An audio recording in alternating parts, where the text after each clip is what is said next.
Yen kowe wani karo Baladewa tegese kowe wis wani mati. Yen kowe wani karo Baladewa tegese kowe wis wani mati. Aku ora bakal awel yen to menjabut nyawamu yen pancen kowe suwijining abdi wong ora ngabekti karo Bendoro. Truk, nyawa lho, Truk. Dur. Matur nuwun ya, Mas. Dapure. Lawan, jangan takut. Iya, tenang wae. Somong ra iso ngrampungi. Jam berapa iki? Jawa tenang lho, Kong. Ora ngisu-ngisu ngarep omong. Merek apa kuwi? Cross. Wo. Nyeketan 1000 ngono. Pamerke sing penting klip-klip. Sing penting klip-klip. Bro, Nun. Selamat kamu. Ndara Werkudara Wilujeng Bagong. Nun.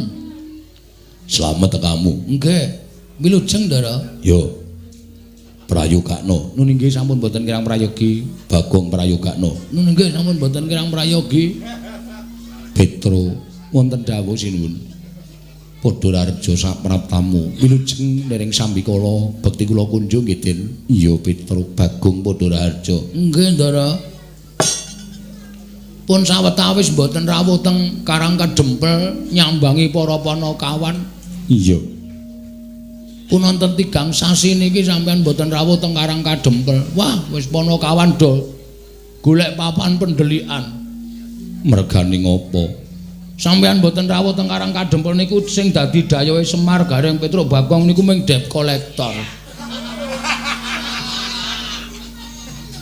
Iya, sesuk aku tak tekan Karang Kadempel. Mengko tak rampungane. Alhamdulillah, Truk, beres, Truk. Petruk raharja sapraptamu, panakawan raharja sapraptamu. Wilujeng Ndara Kulasedewa bekti kula kunjuk. Wilujeng Ndara Kulasedewa bekti kula kunjuk. Panakawan wonten dawuh sinuwun.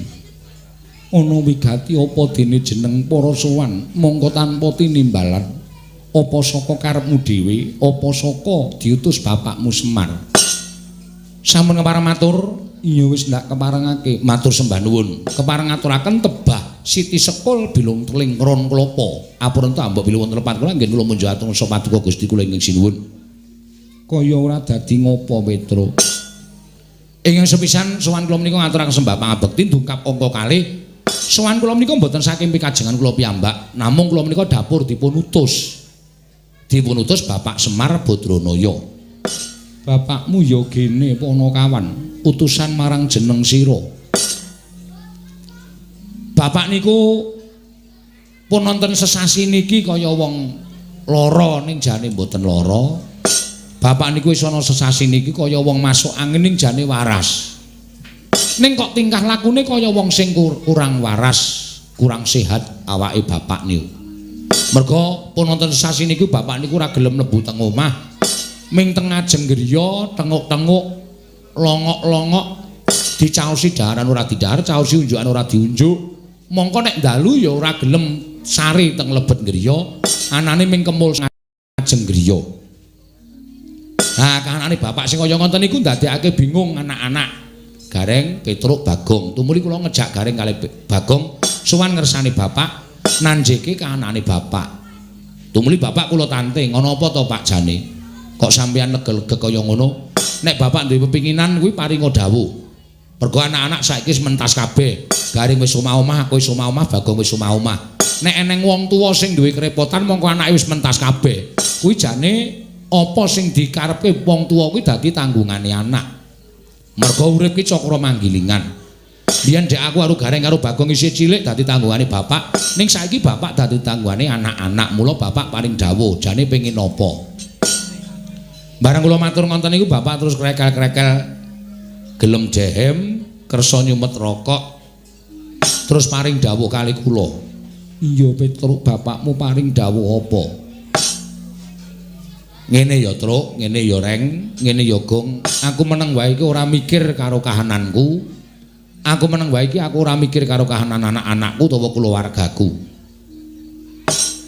Aku kuwi urip ana ing jagat kuwi duwe kewajiban ya kuwi memayu ayuning jagat mbabar katentreman. Monggo sing tak mong kuwi para satria ingkang ateteken ati suci, pepayung budi rahayu para paya Pandhawa. Aku mapan ning negara Ngamarta kuwi wis tak niati. Nalika semono aku seneng negara Ngamarta kuwi dadi negara ingkang subur makmur warata tias bagya mulya gemah ripah loh jinawi kawulane tentrem padha mat sinamatan daya dinayan tunggal cipta rasa karsa lan karyane.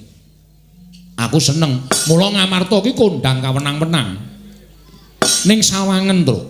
Saiki Ngamarta dadi ora padha kaya mbiyen. Ngamarta kawulane padha regejegan, sithik-sithik padha bentak sirah, sithik-sithik padha gelut, mung perkara barang sing sepele.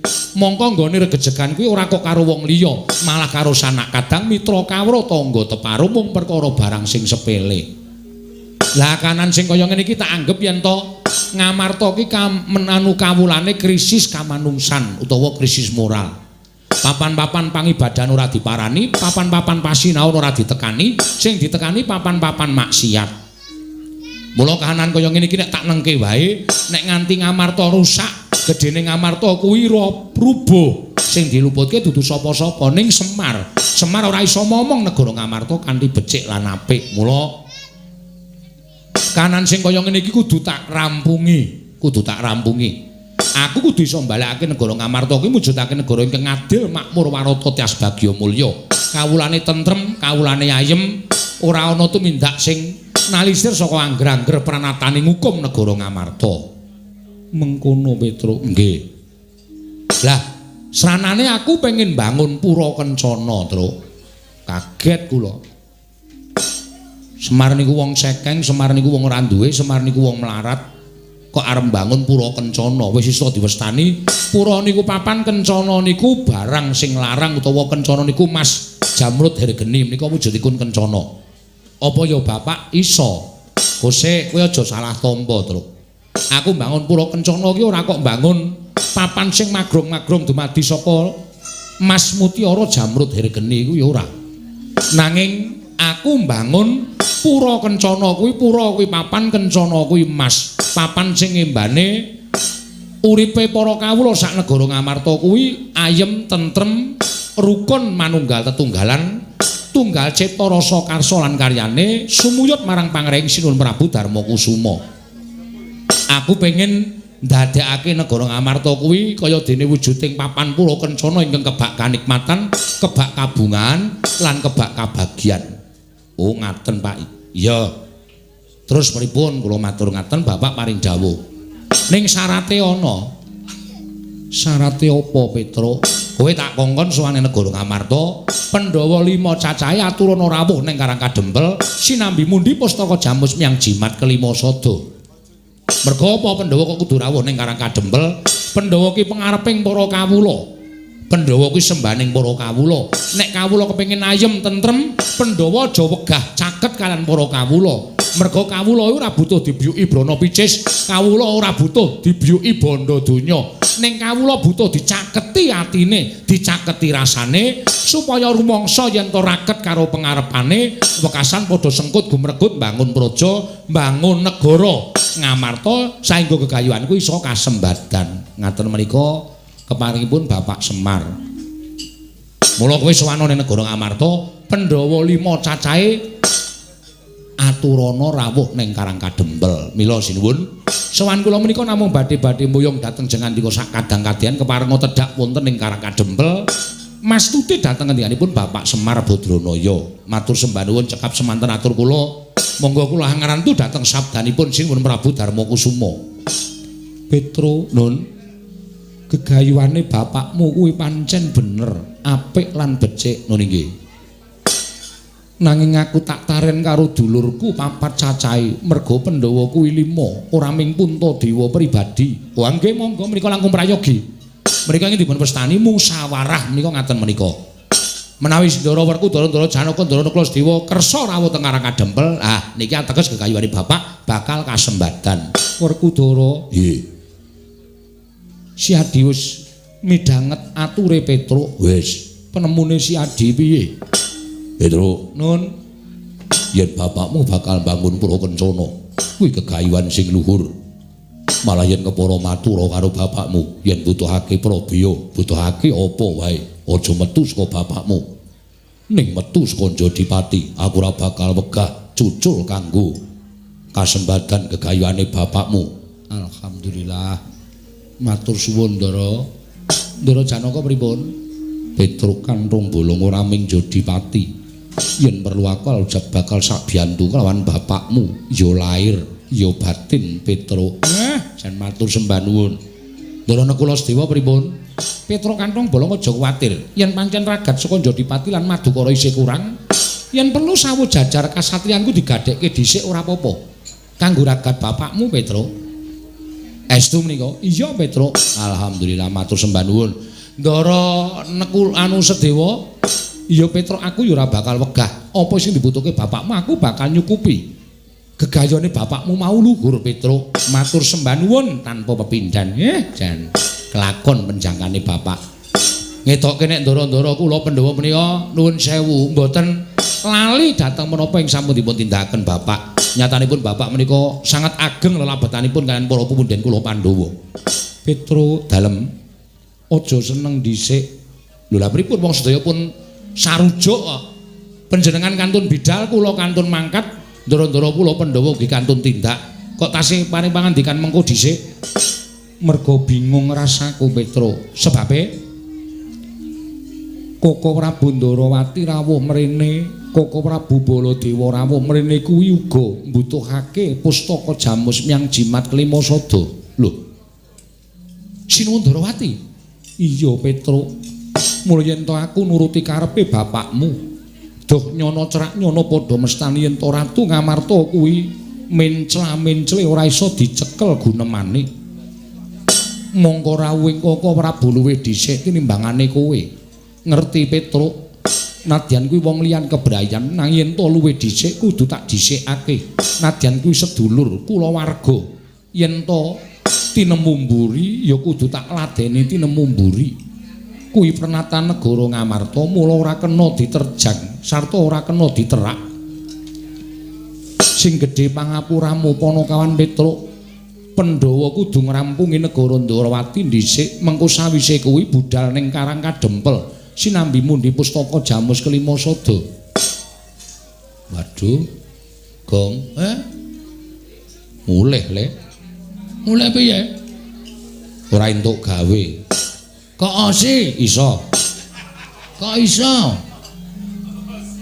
Lah iki sinuwun Kresna luwih dhisik rawuh, sinuwun Baladewa luwih dhisik rawuh, mbutuhke pustaka Jamus Myang Jimat Klimasada. Ardiasta ning Ndarawati. Sinuwun Ndarawati kok mbutuhke pustaka Jamus Klimasada argo ngapa? Ndarawati ketaman pegebluk Bagong, bisane waluya nirmala temah jati, jati temah mulya. Yen to ditumbali pustaka Jamus Myang Jimat Klimasada. Oh. Piye? Dhewe kalah dhisik kok. Pernatan Ngamarta ki sapa sing dhisik didhisikke, sapa sing keri dikerekke. Mula wis ayo mulih. Ora usah dadak awak dhewe piye-piye engko ndak malah dadi geger, mulih wae matur karo bapak nek sowane awak dhewe kalah dhisik karo Sinuwun Ndarawati. Sik terus. Kowe arep ngopo? Nek entuk aku tak omong nang ngarep kono, nek entuk nek aku ki nek omong ya mek ngawur. Ning kadang kala omong aku ki sok bener. Heeh. Terus aku tak sik matur. Lah aku kowe pindah mburi. Oh iya. Ning ora gawe masalah lho, Gong. Ora, aku ki ya tak ati-ati nang kraton kok ndak malah kesalahan meneh. Mergo nek gawe masalah iki dudu nggonmu, iki ning kraton Ngamarta. Wis ngerti. Ya. Alon-alon ya. Alon-alon ora usah kuwatir. Iya. Panakawan Bagong arep matur apa? Niki ngenten sinuwun. Gandeng Petruk. Niku nuwun sewu, SDM-e rendah. Dadi Petruk niku mboten iso omong secara napa nggih? Apa? Sing pinter ngene lho, sing mletek pikire. Iya Bagong, kowe arep ngrembug apa? Kula ajeng matur sanesipun Sinuwun Prabu Darmakusuma supados atur kula menika kinarya panglimbang. Panglimbang penggawe panjenengan supados dipun gelar lan dipun gulung sampun ngantos klintu anggenipun netepaken sewiji-wiji. Wah, edian. Pek mau, Gong. Meneng kowe madang wae. Oh iya. sang gagas aku kowe. Iya. Disekecake. Perkara apa Bagong? Nuwun sewu, sinuwun Prabu Ndarawati wau paring pangandikan nek negara Ndarawati ketaman pegebluk. Iya pancen mengkono Bagong. Terus bisane waluya nirmala temajati yen to ditumbali pustaka Jamus nyang Jimat Limasada. rong perkara niki ajeng kula rembug. Rong perkara artok rembug kepiye? Sepisan negara Ndarawati ketaman pegebluk. Nah, nuwun sewu, sing jeneng pegebluk utawa welaking Jawata sing tumiba wonten ing jagat menika sejatosipun ukumane sing gawe urip dateng papan sing ora gelem dielingke. Tegese sing ora gelem dielingke niku menungsane kon manembah ora gelem, kon tumindak apik ora gelem. Mula kala mangsa Gusti paring pagebluk dateng papan menika merga menungsane wis ora iso didandani. Iya Bagong Niku terus saniki kula ajeng matur, iya negara sing paling jahat utawa negara sing paling elek menika nuwun sewu sak ngertos kula lho, ora negarane ning sing ngasta bawat pemerintahan menika negara Ngastina sing dadi ratu Prabu Duryudana menika ratu sing angkara murka. Negara Ngastina niku ora ketaman pegebluk, mongko kudune pegebluk niku nek tiba-tiba teng negara Ngastina merga Kurawa wis ora iso dielekke pakartine. Ning kok tiba teng negara Ndarawati, mongko Ndarawati niku sing lenggah Prabu Sri Bathara Kresna. Mongko Sri Bathara menika sing jejuluk wonten jagat menika wonten loro. Siji Prabu Sri Bathara Rama, angka loro Prabu Sri Bathara Kresna. Apa? Apa to sebabe kok jejuluk Prabu Sri Bathara Kresna? Amarga menika titising Sang Hyang Bathara Wisnu. Sapa to Sang Hyang Bathara Wisnu? Nika dewa sing tukang nentremke jagat. Dadi tentreming jagat menika gumantung karo Bathara Wisnu. Iya Bagong. Heeh. Anu iya. Anu nggih. Iya Bagong. Lah saniki pertanyaannya kuwi apa? Oh iya iki wayang ndeng lali aku. Aku kaya ning balik RK e, Tru. Balik RK wis ra ono, wis ilang suwe kok. Pedukuhan. Kaya menehi penyuluhan Pok Giat. Ah iya. Pok Giat. Pitakonane mboten sanes kejawi namung nuwun sewu. Negara sing ketunggon Prabu Kresna titis Sang Hyang Wisnu kok ketaman pegebluk. Niki napa mboten langkung prayogi dicek dulu. Dipresani rumiyin. Ngoten. Perkara mengke ketaman pegebluk saestu menapa mboten masalah. Ning sing penting ditiliki riyen, aja nganti kleru dalan. Mengko nek kleru dalan gegetun mburi niku pun mboten wonten anu medeni napa jenenge Ora ono asile. Udu asil. Mboten wonten prayoganipun. Ketoke ya udu kuwi, Kang. Heeh, sik lagi mikir aku. Mboten wonten apa Bagong? Seta. Anu napa ginanipun. Nah, mboten wonten ginanipun. Iya. Terus saniki kula tak takon. Pustaka Jamus Klimasada menika estunipun mboten kok pusaka panjenengan tok. Mboten namung pusakanipun Sinun Prabu Darmakusuma sak kadang-kadang Pandhawa gangsal cacahipun. Ning niku pusakane bangsa Ngamarta, pusakane kawula Ngamarta. Nek Ngamarta kelangan pustaka Jamus Klimasada menika para kawula badhe ketuyang-tuyang uripe. Mulai ngawur ketuyang-tuyang ki apa? Ketuyang-tuyang ki apa? Pokoke rekoso lho, Tru. Nek bahasane wis dodong. Ketoyong-toyong. Rekoso uripe, tanduran ora bakal tukul, uripe masyarakat ora ayem. Luwe-luwe Pandhawa nek kelangan pustaka Jamus Klimasada niku sapa wonge sing ora seneng karo para Pandhawa nek ajeng damel cintrakaning para Pandhawa ngibarate angel mijet wae ngranti suwe banyu sinaring. Ngoten. Terus saniki kula tak nyuwun prisa. Nek saniki terus ming dienggo tumbal. Monggo nggo tumbal niku apik-apike ming dipendhem. Ateges pustaka Jamus Klimasada menika mboten wangsul dhateng para Pandhawa. Ingkang mekaten Pandhawa badhe kecalan pustaka Jamus Klimasada. Iya bener apa Kang? Mangke riyen kula dene rambung. Iya sakarepmu Bagong. Terus saniki perlu dipenggalih. Saniki perlu dipenggalih. Nuwun sewu, saniki niku akeh wong nyilih anu nyewake sandangan wayang wong. Iya. Saiki akeh wong nyewake sandangan, akeh wong pinter sulapan, akeh wong pinter apus-apus. Nuwun sewu, kula mboten ngarani. Nuwun sewu, ya nek iki nek kresna tenan. Nek udu, ayo. Upama niki panjal maning mungsa. Niki panjal maning wong sing ora seneng karo para Pandhawa ming arep gawe cintrakaning Pandhawa sarana nyuwun ngampil pustaka Jamus nyang Jimat Klimasada. Terus Pandhawa kelangan pustaka Jamus Jimat Klimasada. Terus wong sing ora seneng niku wau ajeng gawe cintrakaning para Pandhawa. Apa ora cilaka? Ngoten.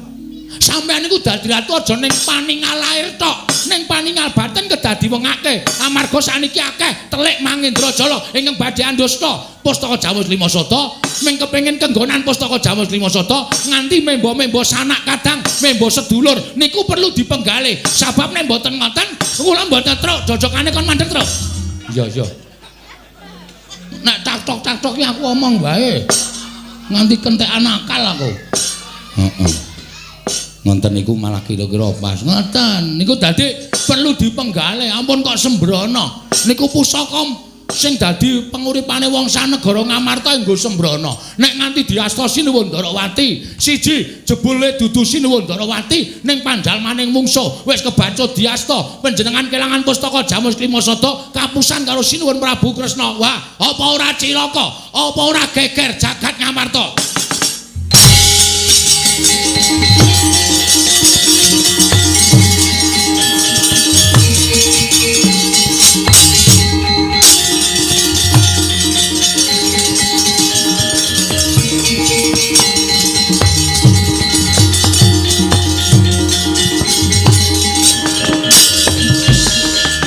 Maning jajalanat iblis lanat sukertaning bawono. Wah, derajate ming batur kok drangap-drangap nerweteh kaya bedhe sing mundhep pategalan drewi kok grojogan sapi. Bagong. Pono kawan Bagong. Biar kowe ora senengane gawe masalah saiki pikiran nek ngono iki. Truk. Kene truk gentenan nggon. Moh.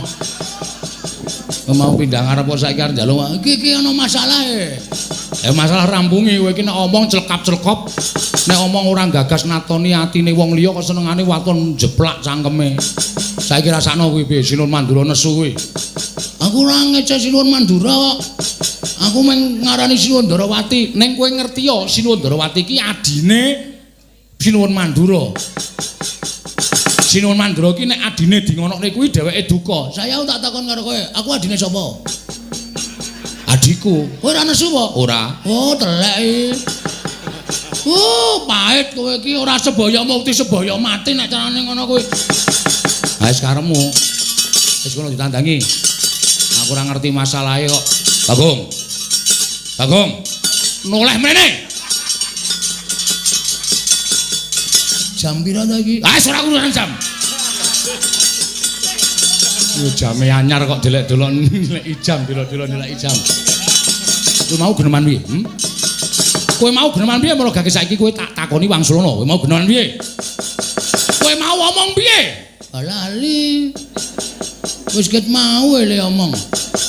Wis lali Sinuwun kowe ngino karo Yai Prabu Darawati. Kowe ngarani Yai Prabu Darawati ki panjalmane mungsuh kang bakal nglembut pustaka Jamus Klimasada. Ya ora. Kowe ngarani Yai Kresna kuwi panjalmaning mungsuh sing bakal gawe cintrakaning para Pandhawa. Iya apa ora? Iya. Wis domongi iya kan dadak iya apa ora? Iya apa ora? Anggepmu apa? Kowe wani ngerweteh gunemamu ngino wareng Yai Prabu Darawati anggepmu apa? Mboten apa-apa. Kowe iki derajatmu apa? Kula batur. Yai Prabu Darawati niki ratu. Ing atase kowe batur kok wani ngino karo ratu? Nuwun sewu, sing kagungan asma Sinuwun Darawati sapa? Lho, Yai Kresna, sing tak ece meneng wae kok wong liya geger ki ngopo? Hah? Sing tak ece meneng wae kok wong liya kok geger ki ngopo? Lho, aku kakangne. Tru, kowe kakang kakangku ya, Truk? Udu. Truk. Emoh, ora melu masalah yo. Aku kewedan iki, Truk. Syukur salah aneh-aneh ora. Engko jamku nek anggo perang mati. Luweh. Mati tenan tok detikane engko bali mutere ngiwa. Ngiwa ya ben ora. Tegese kowe wani karo Nyai Prabu Ndorowati. Tegese kowe wani karo Nyai Prabu Ndorowati padha karo wani karo Natamandura Prabu Baladewa. Ayo saiki kowe bali. Kowe bali. Bali teng pundi? Bali nang Karangkadempel. Kok kon bali niku pripun kula niku diweling karo Bapak, Bagong, Petruk kowe bali kena ning kudu bareng karo Pandhawa 5 cacahe. Mundi pustaka Jamus miyang jimat kelima sada. Tegese kuwi wangkal. Mboten wangkal. Ning mengkele bali. Tegese kuwi wangkal. Asal terserah. Sampeyan ajeng ngarani napa monggo mawon ning sing penting kula mboten ajeng wani karo sampean. Ning kowe wis wani karo aku sarana kowe ngunek-unekke Nyai Prabu Ndorowati. Kowe nguman-uman karo Nyai Prabu Ndorowati. Kuwi natoni atine Baladewa. Yen kowe wani karo Baladewa tegese kowe wis wani mati. Yen kowe wani karo Baladewa tegese kowe wis wani mati. Aku ora bakal awel yen to menjabut nyawamu yen pancen kowe suwijining abdi wong ora bekti karo Bendoro.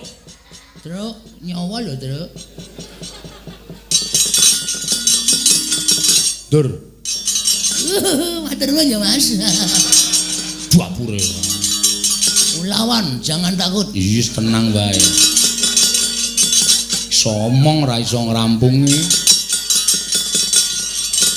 Jam berapa iki? Jawa tekel tenan lho, Kong. Ora ngisu-ngisu ngarep omong. Mereka apa kuwi? Cross. Wo. Nyeketan 1000 pamerke. Sing penting klip-klip. Sing penting klip-klip. Ana mutiara kudu mutiara kuwi ming imitasi. Petro, nun. Aku butuh karo Bagong. Bagong adik kula. Nun sewu. Nek perkara sampean belani karo rayine, kula yo belani karo adik kula. Ning kula pikir napa sing dingendikake Sinuwun Mandura utawa sing dikandhake Bagong niku kabeh nyata, kabeh ana buktine. Nyata ana buktine piye? Ndorowati kok taman pegebluk niku nek cara kula mokal kelakone. Tur langkung-langkung pustaka Jamus Klima Sada kok arep didadekke tumbal niku mongko nggo tumbal niku api-apike ming dipendhem. Niku kula ora gathuk, kula ora mathuk, kula ora condong. Mula napa sing dikandhake Bagong niku kabeh kula itung-itung pancen bener. Sinuwun ngamarta aja nganti sisip maringaken pustaka Jamus Klima Sada. Nek nganti kleru niki mangke kriwikan dadi grojokan, geguyon dadi tangisan. Wah, ladalah yen ngono wis pidak jempol karo adimu kowe ngetek senggeranggon nebu sauyon karo Bagong. Lho, niki adik kula. Ing nang rayu dunak-unekke kali Bagong kowe panjenengan ora trima. Apa meneh adik kula ajeng mang mateni sampean wis ngendika. Nek kowe ora gugu karo Baladewa, aku ora awel mateni karo kowe Bagong. Lah niki perkarane wis nyawa. Niki perkarane wis nyawa. Nek kula kelangan Bagong, kula lara ati kula. Kula ora duwe kanca dienggo gara-gara ya, Gong. Heeh. Rumangsane anggepe apa? Nyawa nggo dolanan. HP we mati do bingung golek ces-jes. Apa? Ces-jes. Ces-jes ora. Oh jenenge, Truk? Mbok ora ngerti aku ora. Engko kandhani ya, Truk. Heeh, engko nek bar perang. Ngoten niku. Mula saiki kowe bali yo. Bali pripun? Kowe bali yo kandha karo bapakmu. Kandha karo bapakmu. Bapakmu ki wong sekeng, bapakmu ki wong ora duwe, bapakmu ki wong melarat. Semar ki mengkere karo bangun Pura Kencana ki bapakmu ki gablek apa? Kon ngilo karo gitahe, kon nyawang karo cengele. Wong melarat karo bangun Pura Kencana ki bapakmu ki ora nyawang karo kahanane. Wo la iki. Gong, siap. Oke. Dadi perang tenan iki. Oh, aku tak bali. Lho. Iki dadi perang kok aku tak bali wis dadi perang tenan. Wis siap, ora wedi ora usah kuwatir. Urip yo nggo ngopo bendina ming parani bang plecit. Esuk 2000, awan 2000. Sore 2000, sedina 6000 boros e, Truk. Aku apa-apa tok redike kok. Ayo mulane yo ngrekoso uripmu. Nuwun sewu. Nek sampean ngunekke Petruk niku wong melarat, wong ora duwe monggo. Nek sampean ngunekke Petruk niku wong sekeng, wong sing mung derajate batur monggo. Nek sampean nyandak bapak niki selain perkarane. Gitu perkarane. Nuwun sewu. Kula ora ngajeni karo sampean mergo sampean ora tata krama karo Petruk. Arep Petruk nimbing kawula cilik sampean kudune tata krama karo kula mergane sampean kalah tuwa karo Petruk. Unggah-ungguh tata krama dienggo. Ning sampean wis ora nggunakake tata krama, sampean nggunakake bapak wong kere, wong gedibal, wong 17, wong elek nyolok mripat. Kula ora trima. Lho, wani karo Baladewa sing nawedeni apamu? Apa dumasamu aku wedi karo kowe? Basa terus cerewet ngomong ngono. Nuwun sewu, kudune sampean tak basani. Ini mergo saka tekon sampean watak sampean sing ora wangun dibasani, nyuwun pangapunten kula basa karo sampean. Nggo ngopo kula basa karo Prabu Baladewa? Nek sampean senengane ngendak karo wong cilik, nek sampean senengane ngidak-idak karo wong cilik, sampean ngasake dadi derajat pangkate duwe derajat pangkat nganggo mekutha dijeluk Prabu Baladewa. Nuwun sewu, Den. Derajat pangkat niku mboten wonten artine napa-napa. Sampean kali kula niku di mata Tuhan itu sama. Sing bedake men derajat karo pangkat. Derajat karo pangkat sampean sesuk ora nggo ngadep ngersane sing gawe urip. Bapak niku ya padha derajate karo sampean. Lha sampean aja ngece karo bapak. Bapak ki nek gelem dadi dewa niku derajate luwih dhuwur saka sampean. Kok sampean ngunekke bapak kere, bapak gedibal 17, bapak wong elek nyolok mripat. Nika ketoke nika mung drajating Panakawan ning kae nika titising Sang Hyang Bathara. Sapa, Gong? Ismanto. Ngawur to. Sapa? Anu sapa? Ismidianto. Du. Kok nganggo is kok? Heeh. Aku ya sok nyelok si is ngono. Sapa jenenge? Wah, sapa sok lare kok. Ismono, udu. Iki cepet to dipikir ndak engko lele padu ndak selak ilang. Dipikir cepet Ismoyo. Nika Sang Hyang Bathara Ismoyo niku kakangne Bathara Guru. Nika nek gelem urip teng kayangan niku pangkate luwih saka sampean, derajate luwih saka sampean. Kok sampean iso ngunekke Semar wong kere, wong gedibal 17, wong elek nyolok mripat saka ndi? Saniki kula tak takon karo sampean. Sampean sadurunge dadi ratu niku uripe teng pundi? Sampeyan nek durunge dadi ratu niku uripe teng pundi? Sampeyan dititipke Demang Sagopa teng Widara Kandhang. Biyen upama Demang Sagopa niku blaka, Kakrasana enten teng Widara Kandhang, sampeyan pun mati dirajang-rajang karo Kangsa. Bareng sampeyan sakniki urip dadi ratu kok karo kawula cilik kok ngidak-idak. Kok semangkean kok. Hah? Terus. Mulai pucet wong itu. Terus suarane terus nek kowe iso menang wah gleleng lho, Tru. Iya, santai wae, Gong. Aja santai. Sing tenanan kok santai. Ha iya maksude iki alon-alonan wae yo. Kok tak takon. Saniki manggenahke, pripun? Ajeng pripun kula manut? Petruk nek wis kaya ngene, wis ora wedi apa-apa. Kula agal ya wani, alus ya wani, padang ya wani, petengane ya wani. Iblis lanat. Mboten iblis niku tenan. Tak gawe saya mboro. Sapa sing cilik gedene sangkul kadetaning Baladewa nang boyong pustaka jamus miang jimat lima soto. Napa? Sapa sing cilik gedene iso ngukuli kadetaning Baladewa boyong pustaka jamus miang jimat lima soto. Piye, Gong? Saguwi. Rasa suwate. Saya mboro perang ya. Saguwi. Wis to, ora masalah. Engko sing maju kowe. Piye? Wani ora? Aku rada tratapan nek wedi ora. Nek wani kok wani karo sinuwun. Sampeyan ngunekke pripun? Tak gawe saya mboro perang. Sapa sing cilik gedene iso kuwi kaditaning Baladewa wenang boyong pustaka jamus lima soto. Oke. Semono uga aku. Sampeyan boyong pustaka jamus kelima soto. Manglangkai batange Petruk. Lho we. Piye gelem ora? Moh kok aku ora. Aku mung tak omongke. Ben kowe cepet mati ndasmu kowe ora. Cepet mati. Dudu nang kene papane wong neter kadhe medal Jawi, kula dereke ndara medal Jawi. Yo!